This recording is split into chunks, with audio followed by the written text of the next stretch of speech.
राजहंसगड येथून बेफाण वेगात येत असताना इनोव्हा कारचा अचानक ब्रेक निकामी झाल्यानं राजहंसगड नंदिहळ्ळी जोडणाऱ्या रस्त्यावर भीषण अपघात घडला।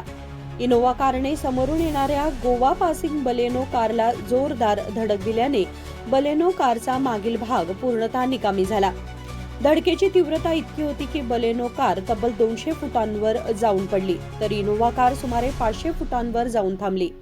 अपघातावेळी प्रसंगावधान राखत इनोव्हा चालकाने अन्य वाहनांना धडक बसू नये म्हणून स्वतःचा जीव धोक्यात घालत कार एका शेतवाडीकडे वळवून थांबवली। या अपघातात इनोव्हा कारच्या समोरील भागाचं मोठं नुकसान झालं आहे।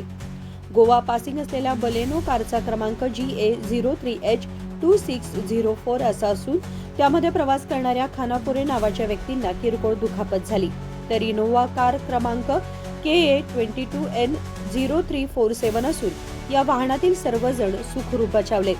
मिळालेल्या माहितीनुसार बेळगाव शहरातील कपिलेश्वर मंदिराचे सेवक मुंबईहून बेळगावला आले होते।